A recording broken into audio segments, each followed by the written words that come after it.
Olá, boa noite. Boa noite a todas as pessoas que estão aí nos acompanhando nessa edição 2020 do Movimento pela Vida. É uma grande alegria. Hoje o Movimento pela Vida estreia virtualmente. Já tivemos aí uma série de programações, muitas possibilidades aconteceram nesse dia, nessa data, e nós estamos agora com uma expectativa muito bacana de trazer aqui para o Movimento pela Vida uma entrevista, uma live, um bate-papo com uma pessoa assim extremamente especial, que de antemão nós já agradecemos pela bondade, pela generosidade de entregar, emprestar aqui todo o seu talento, toda a sua simpatia para estar conosco aqui, partilhando conhecimentos, inspirando mulheres. É muito bacana. Então nós traremos hoje a Duda Dória, psicóloga, arte terapeuta, artista, nasceu em Salvador, mas segundo ela sente saudade do mar, mas gosta mesmo é de frio, e em São Paulo acabou criando raiz e um filho paulista. Na bagagem profissional, carrega experiências que vão desde o trabalho com saúde pública no sertão da Bahia até a atuação em recursos humanos na gigante Google, além de muitos anos de consultório em que ela atua. O casamento entre a psicologia e a arte confere aos atendimentos e orientações oferecidos por ela leveza e profundidade. Trabalhando com símbolos e imagens, ela ajuda a costurar uma teia de conexões que permite que se tenha mais consciência a respeito de quem se é e de quais caminhos se deseja seguir. Se é uma coisa que a faz feliz de verdade, é sentar-se numa roda para ouvir e contar a história. Então nós vamos convidar a Duda. Hoje ela traz uma abordagem assim, extremamente, especialmente especial, eu diria, de forma bem redundante, especialmente para as mulheres. Duda vai nos falar sobre a jornada da loba. Eu vou convidar agora a Duda, que ela já está em conexão aqui conosco. Uma boa expectativa, aguardando aqui a entrada da Duda. Já convidei. Olá, boa noite, Duda. Tudo bem? Seja muitíssimo bem-vinda ao Movimento pela Vida. Eu creio que nós estamos chegando aí ao final de um dia de muitas programações com assim, a sensação de dever cumprido nesse primeiro dia, porque nós já tivemos aí muitas possibilidades assim de conhecimento, de troca, de interação entre as pessoas. É realmente um dia muito especial. Louvamos e reverenciamos aqui a nossa grande mãe, Tânia Cavalcante, idealizadora do Movimento pela Vida. E a você, nós damos as boas-vindas com muitas interrogações, totalmente intrigadas. Eu me sinto representando aqui uma centena ou milhares de mulheres, suas seguidoras, que querem saber qual é a relação, a princípio, que se tem aí entre a Jornada da Loba, o livro Mulheres que Correm com os Lobos, e a Jornada da Heroína. Mas, antes de mais nada, eu gostaria que você falasse de você. Quem é Duda? O que é psicologia e arte para você? Como é que é a sua trajetória? Como é que você se percebe no mundo e com essas contribuições tão valiosas que você tem como entregas? Obrigada, querida. Muito obrigada mesmo. Então, vamos lá. Eu sei que o Instagram ele só dá 1 hora, né, pra gente conversar. E Isso, como o uma hora, assunto é exatamente. grande, É. a gente Se, ó, precisa. só de antemão a gente pode até combinar, se porventura cair no meio da prosa, se tiver algo assim, a gente encerra, se ele se derrubar, e a gente tenta voltar e pede aí às pessoas que estão nos acompanhando que tenham a gentileza de também voltar conosco, Joia. beleza? Tá bom. Bom, eu sou Duda. Você já falou tudo, né? Eu sou psicóloga. Há um tempo atrás eu descobri que eu era artista também, não sabia disso, fiquei sabendo tem uns anos. E nessa teia de coisas que eu faço, que eu gosto de fazer, eu fui encontrando uma interseção, né, entre esses fazeres, que é o gostar de histórias, de contos, de mitos, o estudo da psicologia e a arte. E aí o meu trabalho todo ele é entremeado mesmo, né? Uma série de tramas entre esses três principais pilares, eu diria, né? Então, a psicologia como a base e também como o escudo onde eu me escondia. Mas eu fui aprendendo aí, deixando isso um pouquinho, né, de lado. Depois, a arte, porque sempre esteve presente na minha vida, desde de sempre, embora eu não me percebesse como uma artista e nem me percebesse como uma pessoa que tinha dons artísticos. Eu demorei muitos anos para poder perceber isso, mas quando eu comecei a trabalhar, tinha uma coisa que me chamava muito, que era os ritos de passagem. Então, eu gostava muito dessa coisa da gente trabalhar com os ritos, com os rituais e com a ideia de que a gente precisa fazer sempre essas transições na vida. E aí, imagina que delícia não foi para mim descobrir o livro Mulheres que Correm com os Lobos há muitos anos atrás. Eu tenho o meu primeiro livro eu tenho desde 1998. E descobri que ali naquelas histórias o que ela trazia de principal, né, no primeiro ponto, era a ideia de que existe vida, morte e vida. E eu falei, isso é ritual. Isso é a gente saber viver, morrer e viver de novo, porque a vida da gente faz isso, né? São muitas transições. Vou fazer só um parêntese aqui. Eu tô com essa live também acontecendo no Simpla, porque quando a gente começou a conversar, eu tinha criado o evento. E aí tem algumas pessoas que estão no Simpla aqui assistindo. Oi, gente, eu sei que vocês estão aqui, eu Que tô vendo maravilha! a Ciana, e aí eu tô gravando aqui também pelo Simpla. Então, eu tô falando com as duas câmeras aqui ao mesmo tempo. Bacana, bacana. Então, bom, isso foi o que me fez chegar nesse lugar de estudos, né? E descobrir no percurso.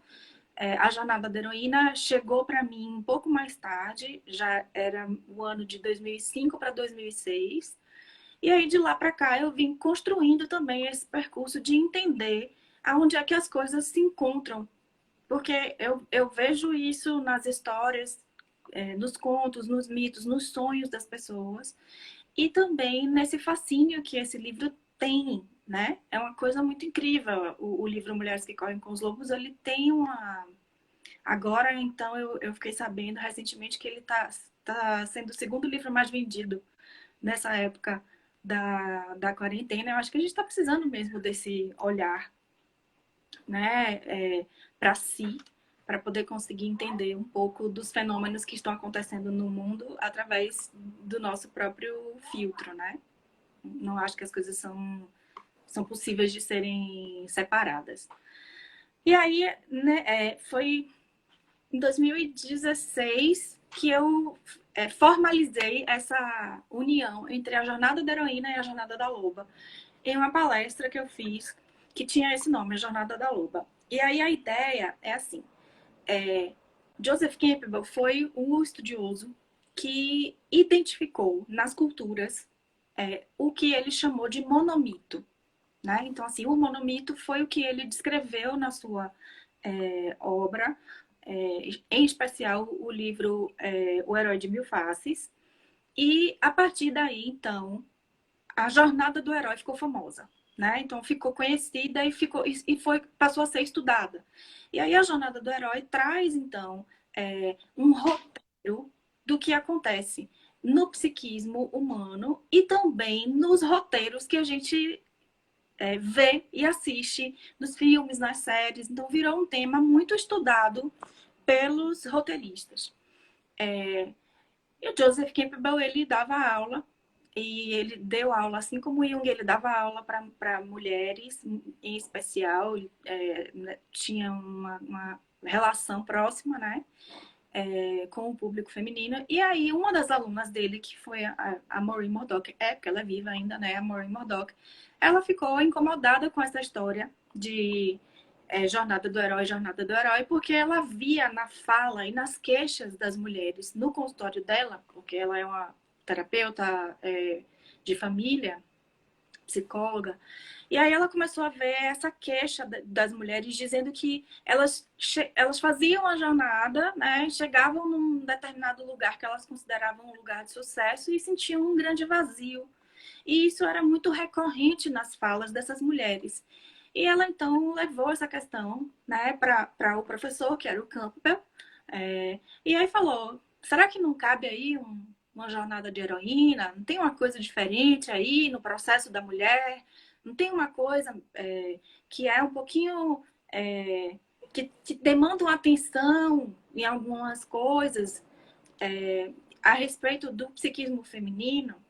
E aí o Joseph Campbell, como um mitólogo mesmo que era, ele falou que não, que a jornada ela era comum a toda a humanidade e que para a mulher, então, deveria, teoricamente, ser mais fácil, porque ela era o lugar onde os heróis, né, queriam chegar. E aí ela ficou, obviamente, extremamente incomodada. A resposta do Campbell pareceu uma resposta super, enfim, machista, embora eu entenda o lugar de onde estava partindo, né? Ele estava partindo da raiz do que ele estudava. Eu não estou desculpando isso, pode ser que ele tenha sido uma pessoa muito machista, não sei. Pela história dele, me parece que não, mas, né? Em 1940, 50, a gente não tinha ainda tantas desconstruções, né? Mas a gente não tem hoje, o que dirá naquela época. Então, eu vejo que aí abriu-se um espaço, e aí um espaço psíquico também, né? Para Maureen Murdock trazer essa leitura da jornada do herói através da visão e do olhar das mulheres. E ela fez isso de uma forma muito simbólica, porque foi através de um sintoma, ela estava dentro de uma vivência, e aí ela teve uma crise de coluna no meio dessa vivência de constelação familiar, onde ela estava sendo constelada, ela não era a terapeuta, ela era a participante. E aí ela teve uma crise de coluna nesse momento e ela fala que o círculo, né, da jornada se revelou para ela. E aí o que é o círculo da jornada? O círculo da jornada são as 10 etapas que ela descreve no seu livro, A Jornada da Heroína, que infelizmente não tem tradução para o português ainda. Espero que alguém aí que tenha contatos com alguma editora de livros faça essa ponte para a gente, por favor, que a gente precisa traduzir esse livro, minha gente. E aí, então, ela descreveu essas 10 etapas da jornada da heroína. Então, as 10 etapas são a separação do feminino, a identificação com o masculino, a ilusão do sucesso, o despertar para a aridez, que era o que ela via no consultório dela, né? Ela via essas 4 etapas acontecerem e as mulheres chegarem lá na ilusão de que elas tinham encontrado algum sucesso e despertar para essa ideia de, poxa, cheguei até aqui, mas e agora? De que vale tudo isso? E aí, então, ela segue essas 4 etapas com a descida até a deusa, a reconexão com o feminino, a cura da cisão mãe e filha, a cura do masculino, a integração entre o masculino e o feminino. Então, isso é o círculo da jornada da heroína. Depois eu posso mandar as imagens e a gente pode postar, né? Enfim, no meu Instagram tem lá postado, mas a gente pode fazer isso. E aí, eu vou compartilhar a tela aqui com o pessoal que está porque aí eles conseguem ver. Enquanto isso, a gente está recebendo aí muitas felicitações, as pessoas estão entrando e curtindo aqui esse momento. Então, então ela chegou nesse lugar, né, de entender que tinha todas essas questões aí que permeavam o universo feminino e que não dava para serem ignoradas. Porque ser mulher no mundo vem atravessado por uma questão muito forte da cultura, né? E aí a gente, por ser atravessado por essa questão cultural, que aí vem a cultura patriarcal, o patriarcado, o machismo, tudo assim, somado, né? Uma coisa em cima da outra. Além disso, as questões que extrapolam, né? Não, o machismo, quer dizer, extrapolam, são paralelas, porque daí a gente tem racismo, então a homofobia e todas essas questões que estão conectadas. A gente não pode falar sobre esse processo de desenvolvimento do ser humano sem falar do que atravanca os processos, né? E coisas muito fortes que atravancam esse processo são as questões culturais, que a gente normatiza certas coisas que não são normais, né? Então, a violência contra a mulher não é normal. O racismo não é normal, o machismo não é normal, nada disso é normal. Isso são coisas corriqueiras, elas acontecem, mas nada disso é normal. Eu acho que isso é super importante nesse momento, que está todo mundo nesse movimento de, né, o que é o normal, o novo normal. Nada do que Sem a gente dúvida. seguir. Duda, eu pediria um minutinho na tua fala, só para ilustrar que eu estou, assim, desde as 16 horas, assim, extremamente mexida e provocada com uma fala de uma indígena, Narubia Carajá. Você deve ter visto na programação, não sei se você chegou a assistir a fala dela agora há pouco, quando estava sendo entrevistada, que ela diz o seguinte: ela é estudante de direito, ela é militante, ela tem aí uma participação muito ativa, né, nesse movimento aí libertário mesmo, né, e uma menina de uma visão assim bastante politizada. E ela trouxe uma coisa tão chocante que eu acho que seria objeto de exploração assim em décadas de estudo. Ela disse que é muito comum, está naturalizado na fala de muitos homens e de muitas netas, de muitas filhas, de muitas mulheres dizerem, dada a nossa origem, né? Ela estava falando, né, que nós somos um país assim multirracial e tal. E ela disse, Duda, que é muito comum na fala das netas dizer, olha, eu sou neta de indígena, minha avó foi pega no laço. A filha também diz, olha, minha mãe foi pegando laço. Era índia, foi pegando laço na aldeia. Então ela falou sobre esse, ela disse, espera aí, as pessoas não falam disso chorando, elas não falam disso com pesar. Elas falam disso com uma naturalidade, falam disso muitas vezes sorrindo, contando histórias, desdobrando a história dessas mulheres indígenas, como se isso fosse natural e não fosse fruto de uma violência abismal. Então, assim, só para ilustrar para você que em todas as circunstâncias da vida, inclusive nas aldeias, né? A fala dessa menina me provocou bastante hoje à tarde. Foi muito pesado, né? Sim, isso eu acredito que uma das grandes oportunidades dessa crise que a gente está vivendo é justamente a gente questionar o que é realmente normal, né? O que é normal. A gente não tem como voltar para um lugar em que as coisas elas não são normais. A gente que está acostumado com as coisas, mas elas não são normais, minha gente. Não é normal um negócio desse. Não é normal uma mulher ser laçada, não é normal. Laçado. Como se isso ainda não acontecesse, mas continua acontecendo em muitos lugares. A gente agora, recentemente, presenciou essa vergonha nacional com a questão da menina de 10 anos, Sim. né? Que, enfim, não vamos entrar nisso, porque senão não dá tempo da gente falar tudo que tem que ser dito aqui nesse encontro. Mas, enfim, eu acho muito importante dizer isso porque quando a gente entra nesse universo dos contos, dos mitos, das histórias, é muito fácil a gente se perder. E ficar dentro do nosso próprio mundo. E ficar só, então eu tô bloqueada nisso, eu tô com problema nisso, então eu tenho uma dificuldade nisso, e aí o que que tá só em mim, em mim, em mim? E muitas vezes o que está nos travando e travando o nosso próprio percurso, caminho, história no mundo, é a construção da cultura. Então, um exemplo muito, eu acho, simples de entender é o universo acadêmico, por exemplo.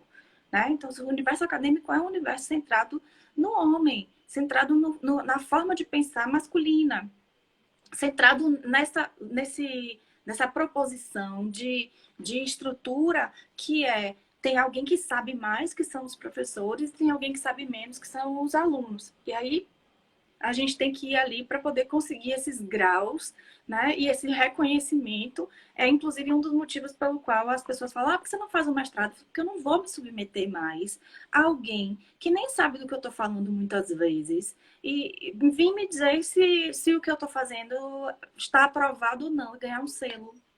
Né? O selo da universidade tal, porque você agora A chancela, né? isso.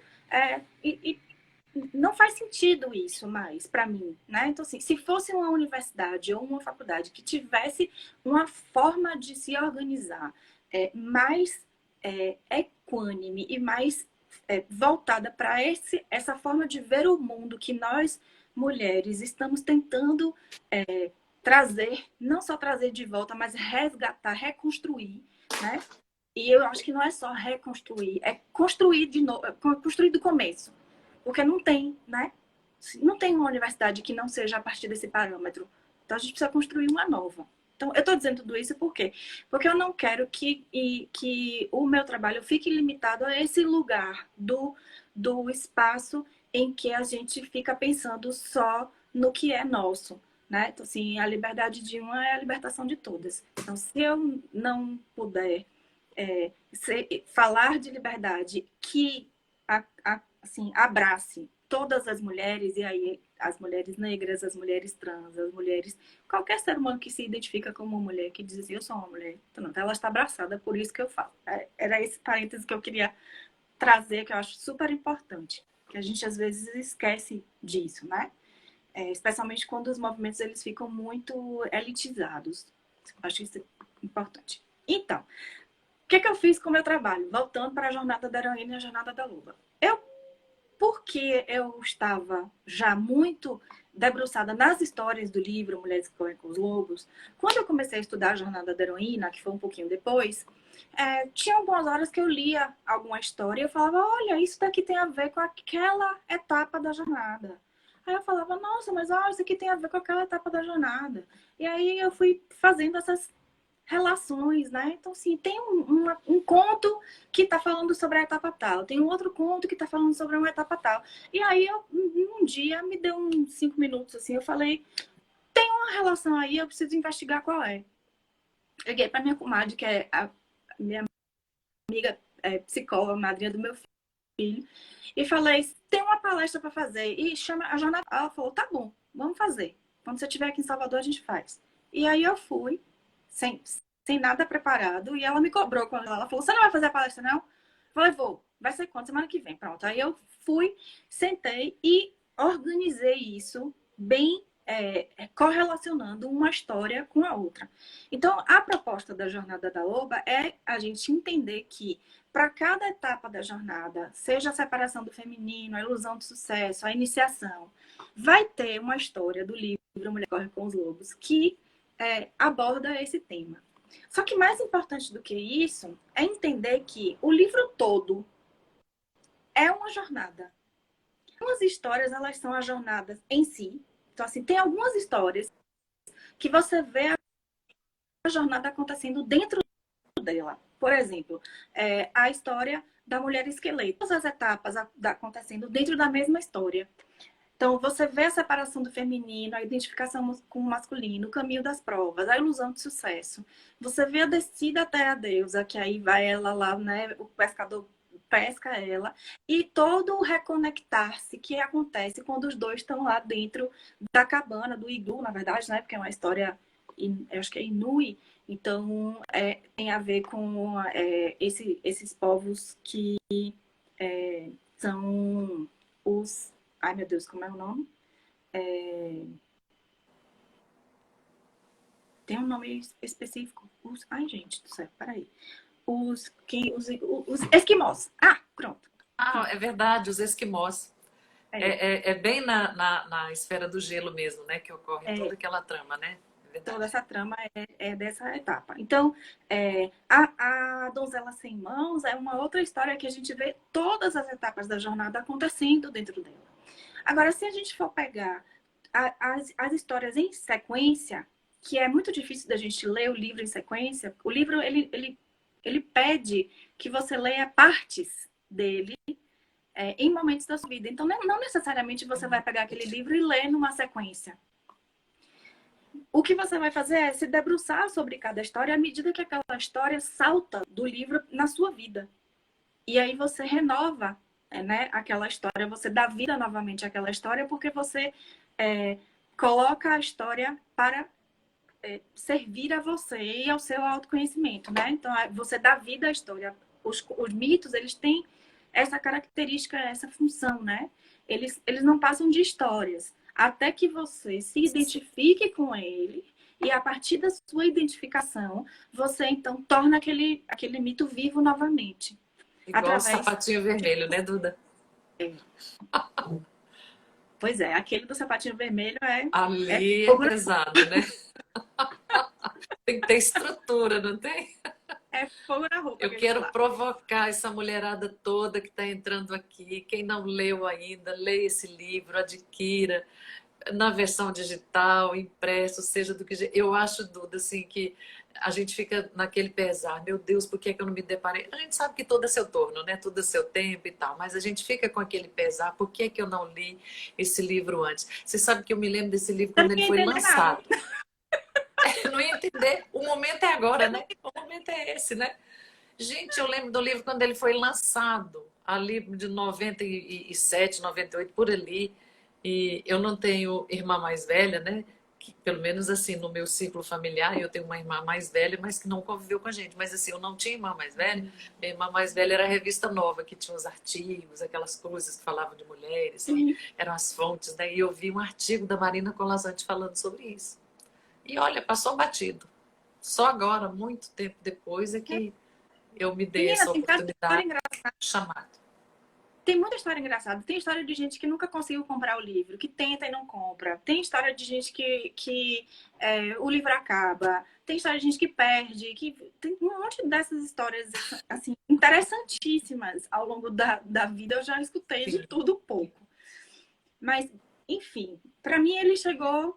Ele estava lá, estava na minha casa. Minha mãe comprou, sei lá. Aí eu roubei. Depois minha irmã me deu uma cópia. Depois, agora, recentemente, eu comprei uma... Eu nunca precisei comprar o livro. Eu só comprei porque ele ficou na promoção, tava R$ 35. Aí ele tem aquela capa vermelha bem bonita. Eu falei, não, eu quero esse da capa vermelha. Aí eu comprei. Verdade. Ou seja, eu tenho 4 livros. Eu tenho 3 em Era para português, você mesmo. Lembrei da música da Maria Bethânia. Era para ser só para você.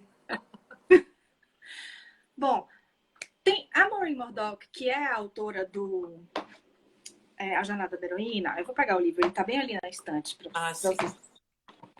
Enquanto isso, eu vou conversando aqui um pouquinho com as mulheres que estão entrando aí. Pessoal, quem não adquiriu o livro ainda, a gente nem está fazendo propaganda, mas na verdade quem ganha mais é quem compra, né? Quem ganha é quem compra, quem ganha é quem lê, e quem ganha é quem consegue ler e trazer isso, né? Gerar todo esse mecanismo aí de identificação a princípio e de análise depois, né, Duda? Tem que dar conta, né?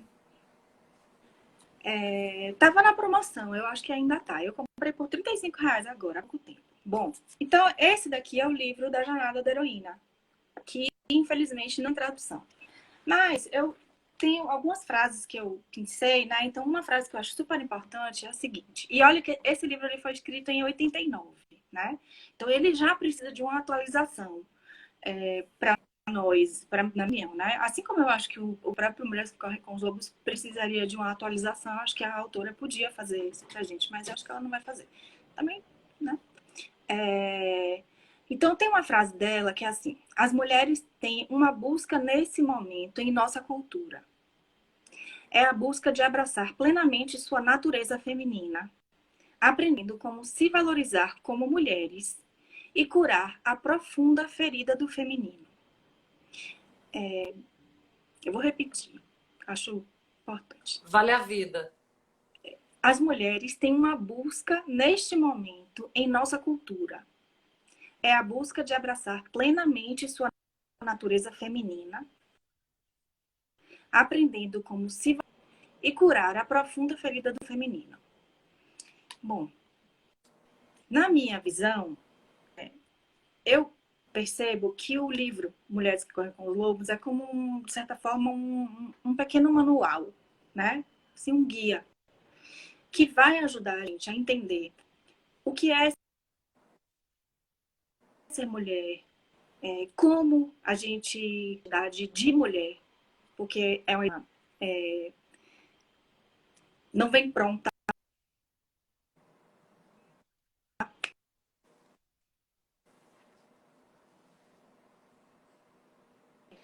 Então, dentro do livro tem várias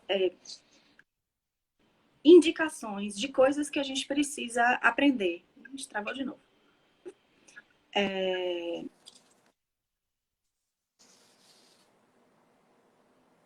Processo de descoberta das histórias, a gente vai, então, aprendendo várias coisas a respeito da natureza do feminino. Então, vamos lá. Por exemplo, a história de La Loba. La Loba, ela vem e ela nos fala, logo de cara, que a gente precisa fazer as pazes com a natureza da mulher velha, que foi velha, bruxa, esquisita, que vive lá sozinha, que vive parecendo uma louca, né? No meio do deserto caçando ossos. Essa parte é uma parte do nosso feminino que está profundamente ferida e que nós precisamos resgatar e cuidar.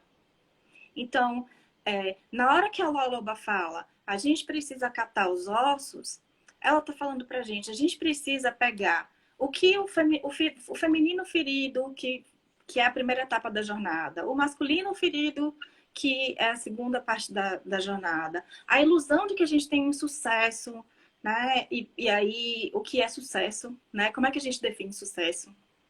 O que é sucesso para mim? O que é sucesso para você, né? Ganhei na vida, o que é isso? A gente precisa atualizar essas definições de sucesso para que elas estejam dentro do que é sucesso para nós mulheres e não sucesso no mundo dos homens, né? Nesse mundo de que sucesso é dinheiro, é carro, é casa, né? Tem uma série de atualizações que precisam ser feitas. E o livro, ele fazendo isso para a gente, né? Então, ele vai fazendo a gente olhar para isso. Então, um exemplo é esse do La Loba. Logo de cara, ela convida a gente de o que é seu, que você precisa resgatar e recuperar. Que mesmo depois de morto, precisa ser resgatado. E pode ter vida novamente, né? E aí ela vai na sequência. Então, são os ossos. E aí ela apresenta na segunda história, que é o Barba Azul, os ossos não só como essas coisas ok, lindas, que a gente precisa recuperar e aí vai vir uma loba que vai nascer e daí vai vir uma mulher. Não. Ela traz aqueles ossos ensanguentados que estão machucados, feridos dentro do armário. E aí a gente tem que abrir e achar aquela desgraceira no caminho da feira ali, tudo, né? E aí isso começa a remexer em nossas relações com a cultura, como nós somos aprisionados, como a gente está se, enfim, destroçando e guardando os pedaços dentro do armário, fazendo de conta que não estão lá. Só que existe uma verdade psíquica que é aquilo que foi visto não pode deixar de se ver, né? Você viu uma vez, não tem como desver. Você não... Realmente não tem. Duda, quero fazer uma pequena intervenção, porque entre aquela frase, entre aquela frase que você leu, que você trouxe, e aquilo que você acaba de dizer, no meio desse caminho tem a pergunta aqui da professora Dalva, tem 72 anos, ela é uma estudiosa, ela está num grupo de também, junto conosco, com uma outra psicóloga junguiana aqui de Palmas, e Dalva está perguntando aqui o seguinte, essa frase do livro me faz perguntar se realmente existe essa compreensão em todas as mulheres, aquela compreensão que você diz, né, das feridas e tal, será que ainda não estamos muito domesticadas? Que vem em encontro da tua fala agora há pouco, né, desse predomínio aí desses padrões sociais. Eu acredito que... assim, eu acho que eu vivo num universo paralelo. Porque no mundo que eu vivo, eu estou rodeada de muitas mulheres que estão despertas. Então, eu sinto que eu vivo meio que num universo paralelo. E eu acho que isso é uma coisa que eu fui construindo também para mim, sabe? Fui construindo essa proximidade Consciência? com mulheres assim. Por exemplo, quando eu quis voltar a fazer o trabalho da Jornada da Heroína, eu fui tocada por um livro que se chama O Feminino e o Sagrado, que é um livro da Bia Del Picchia e da Cristina Balieiro, que para mim são duas mestras. Eu estava hoje mais cedo assistindo a fala delas. E, e quando eu me deparei com aquele livro, eu fui atrás delas, porque elas moram aqui em São Paulo. Então eu fiz, onde é que elas estão? Ah, elas estão fazendo uma fala em tal lugar, então eu vou lá. Eu quero estar perto dessas pessoas. E aí, então, eu fui fazendo esse movimento. Então, assim, eu acho que eu vivo num universo paralelo, porque no meu entorno existem muitas mulheres que estão, sim, despertas. Mas se eu tivesse que fazer uma análise, assim, mais crítica da cultura, da sociedade, do mundo lá fora, eu acho que a maioria de nós ainda está muito dominada assim. Tanto que, do meu ponto de vista, respondendo à professora Dalva, eu acredito que a maioria das mulheres ela não chega a fazer a dobrinha da jornada da heroína. Elas ficam ainda no lugar da ilusão do sucesso. A dobrinha que eu falo é porque a jornada ela é organizada em um círculo, né? Então eu vou trazer aqui a imagem do círculo para vocês entenderem o que eu quero dizer sobre a dobrinha. Eu acho que não vai dar para falar sobre todos os contos, mas eu vou tentar fazer uma fala. Então, assim, ó, a jornada começa aqui em cima, com a separação do feminino, vai passando por aqui. E aqui é quando a aventura realmente começa. Daqui até aqui, a gente está só lutando para poder sobreviver no patriarcado. Sobreviver no mundo machista. Sobreviver na vida e achar que a gente chegou em algum lugar. Quando a gente chega aqui, a gente se dá conta de que a gente conquistou um monte de coisa, mas não saiu do lugar, a gente fica e acha que não tem mais saída aqui, né? Porque realmente estamos domesticadas. Ou então a gente fala, não, tem alguma coisa que eu preciso fazer. E aí você desce. E aí quando você desce, você tem que se deparar com a Baba Yaga, com, né, as madrastas, com as bruxas, porque isso é uma coisa interessante de se ver, né? Na maioria das histórias do livro Mulheres que Correm com os Lobos, e não só desses livros, mas de muitos contos, histórias e mitos, quem coloca a heroína da história no percurso é uma mulher. Se você pegar quase todas as histórias de princesa, quem foi que botou Verdade. a princesa para fazer a transformação? Da Bela Adormecida foi a Malévola. Da Branca de Neve foi a Madrasta Má. Da Ariel foi aquela outra bruxa lá que queria a voz dela. Pegue qualquer uma aí. Qualquer uma que vier na sua cabeça. Vai ter sido uma imagem ou uma figura do feminino que colocou ela nesse caminho. Então, assim, nós sabemos em nossa essência que existe uma parte de nós que está clamando, está dizendo assim, vocês precisam reconhecer que eu existo. Olhem para mim, né? Isso é o feminino, é a ferida do feminino que precisa ser curada e que, na minha opinião, não vai ser suficiente a gente fazer um resgate de feminino sagrado. Aí eu vou entrar numa polêmica aqui, que é uma polêmica muito polêmica, mas é verdade. Eu não acho que resgate de feminino sagrado é suficiente. Porque nem só de sagrado vive o feminino, né? E o profano, tá onde? Então, se a gente não fizer o casamento do sagrado com o profano, o feminino vai continuar pela metade. E isso é uma das coisas que a gente vê e aprende na jornada, que é proposta através das histórias do livro Mulheres que Correm com os Lobos. É por isso que eu tento me desfazer das histórias do livro e não sigo, elas me perseguem. Eu fico voltando para estudar eles de novo, porque as coisas estão ali. Ela vai ensinando. É Deixa eu ver se uma tem mais alguma jornada, realmente. pergunta aqui. Ah, universo paralelo, uma forma de estar isolada. Eu não me sinto isolada, não, viu? Porque do meu isolamento tem um bocado de gente bacana, assim. Que... Eu acho que eu entendi a pergunta. Eu acho que eu entendi a pergunta dela, né? Na verdade, ela acha que você pode dizer que está no universo paralelo porque você não se identifica com esse processo. Na verdade, é o círculo de pessoas com quem você convive que você não percebe que não estão despertas, né? E o contraponto é que a maioria, os depoimentos, por exemplo, a mulher que não denuncia a violência, que está num relacionamento abusivo, que não se mexe, que não se coloca, muitas vezes ela não tem nem a consciência de que tem esse direito, né?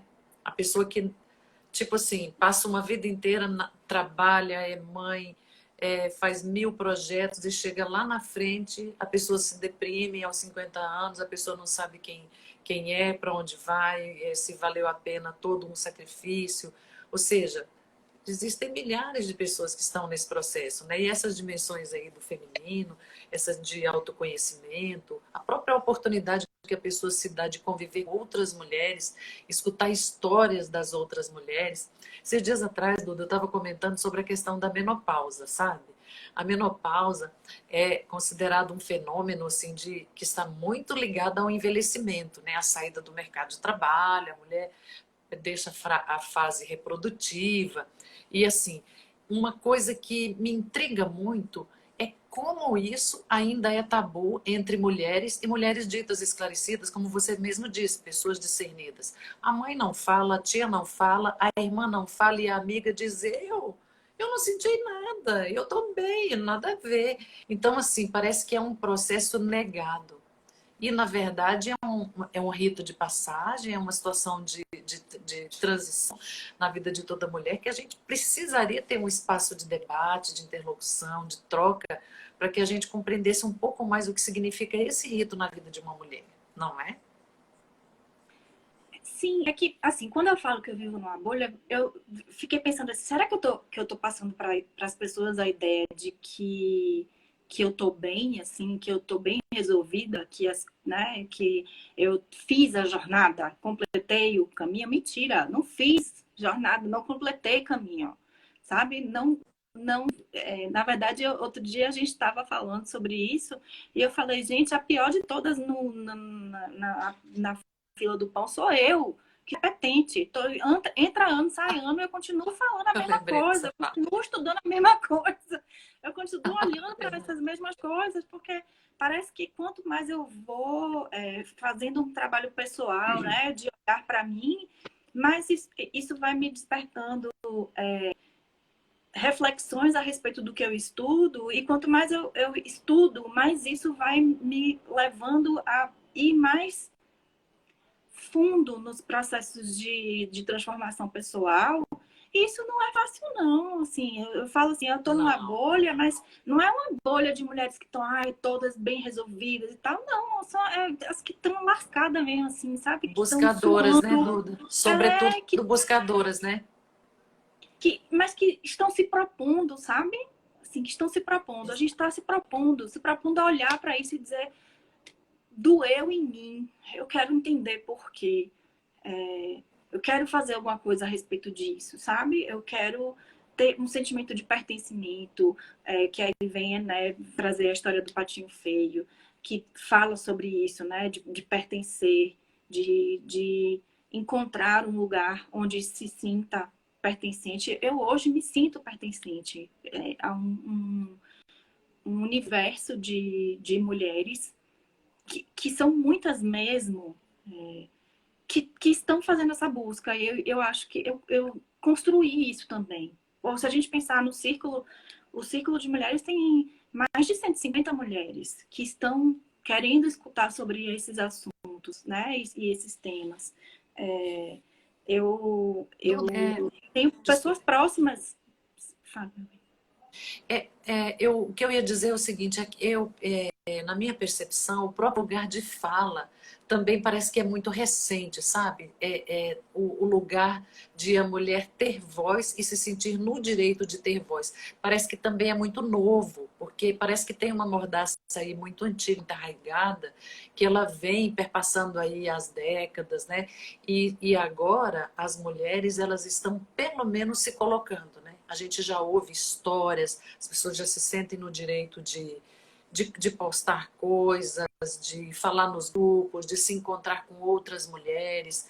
Se tiver tempo, assim, eu não sei como é que vai ser aí o desdobrar da nossa conversa, o tempo que a gente tem aí para terminar a nossa live, mas assim, eu queria que você dissesse a experiência com esse grupo de mulheres e como é que você percebe essa condição de buscadora dessas mulheres e que já estão nesse momento assim de encontrar um grupo onde elas tenham voz, onde elas encontrem esse lugar de fala.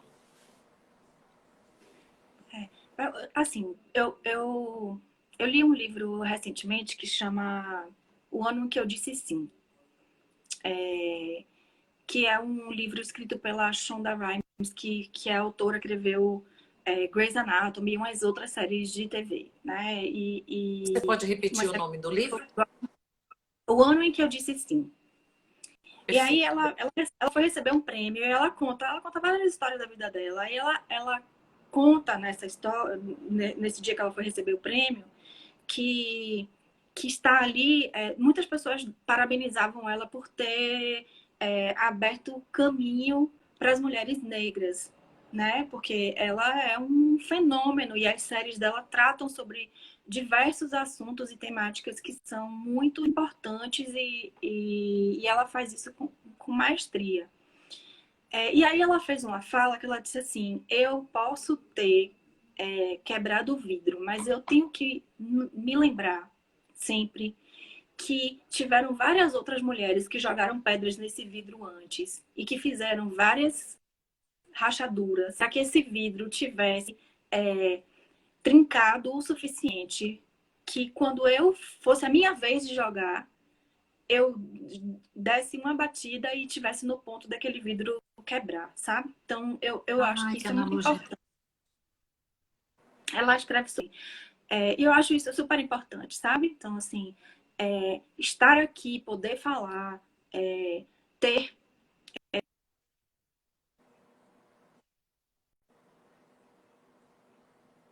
vontade, né? O que eu penso e achar que as coisas que eu tenho para dizer podem ser relevantes, porque durante muito tempo, eu achava que eu não tinha o que falar. Tinha tanta gente falando sobre o livro já, então, para que mais uma pessoa vai ficar falando?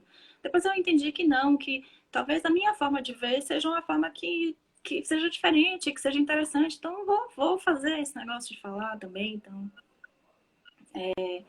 Então o que eu vejo é que, primeiro, a gente honrar as que vieram antes e que abriram isso. E hoje, pensar que tem muitas mulheres que precisam escutar coisas e a gente e que precisam falar também, né? E que é nesse espaço de encontro que isso acontece. Então, assim, eu vejo que as mulheres, elas crescem quando elas se encontram. Elas precisam estar juntas. É no coletivo que a transformação acontece. E, na verdade, eu acho que foi uma coisa muito maquiavélica, assim, sabe? De colocar as mulheres dentro de espaços privados, porque aí elas não se encontravam, não faziam esse movimento, né, de estarem juntas e foi uma coisa muito maquiavélica mesmo, essa coisa de vamos colocar umas contra as outras. E isso, a gente carregou isso durante tanto tempo, né, enfim, essa competição que quem é bonita, quem é feia, quem é que tem sucesso, quem não tem, quem casa, quem não casa, quem faz, quem não fica, enfim, todo esse negócio todo que inventaram. E que a gente acreditou, né? E que a gente compactuou de alguma maneira. Mesmo que o compactuar tenha sido pela impossibilidade de lutar contra. Né? Assim, era impossível Exatamente. lutar. E também, Duda, além desses padrões que foram criados, que eu concordo plenamente com você, que tem um viés extremamente maquiavélico, sobrecarregá-las com trabalho dito trabalho de mulher, porque uma vez sobrecarregada e ocupada, ela também estaria, vamos dizer, impedida de sair, de se desprender, de fazer, de agir mais livremente, né? A sobrecarga também com as ditas tarefas de mulher, né? É a mãe que cuida, é a mãe que coordena tudo em casa. Tipo assim, esse papel da mulher também é um papel crucial, né?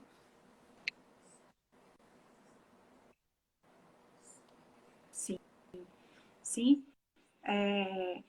Então, a gente encontra esses dias, né, que a gente estava aqui e eu falei, gente, eu preciso de um minutinho, que eu preciso atender o meu filho, porque assim, tem isso. Eu escuto às vezes as pessoas, eu não posso ir na sua palestra porque eu não tenho com que deixar meu filho. Eu falei, gente, porque o filho não vai? Leva.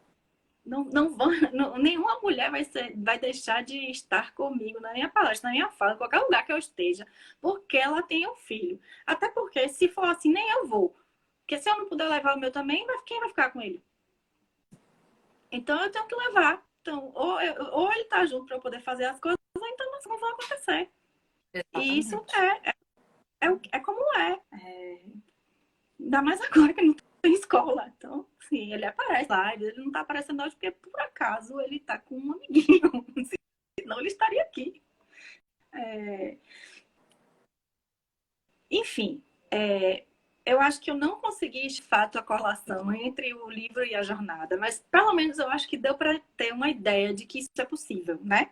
De que que existe aí uma interseção entre esse saber que foi trazido pela Maureen Murdock e esse saber que foi trazido pela Clarissa Pinkola Estes. E existe uma interseção nisso. Eu posso pensar, talvez, em fazer uma série só sobre essas interseções, né? Podia fazer isso. Posso fazer uma série sobre isso. Mas é que eu tô olhando aqui, já são.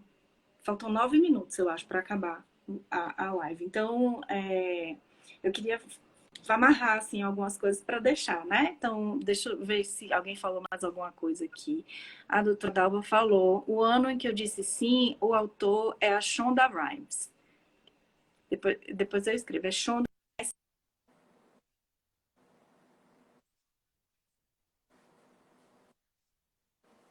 Himes. Mas eu acho que esses Ela falou. objetivos foram alcançados, sim, Duda, no nível da Eu provocação, acho que foi. Uma hora não daria realmente para você fazer toda essa teia. A vocação é muito grande e talvez também você possa remeter, já caminhando assim já para o fim, onde é, em qual é o lugar, o espaço em que você fala sobre isso, onde as pessoas podem buscar mais informações, seguir nos canais em que você atua, nas atividades que você está desenvolvendo, né, do qual eu faço assim parte, assim, fico com uma extrema alegria de fazer parte também desse processo aí dessas mulheres que estão te acompanhando aí no teu grupo, né? Para mim é uma alegria imensa. Diga então para essas mulheres, né? Até em nível de provocação mesmo, né? Sigam-me, vamos lá. Para onde vamos?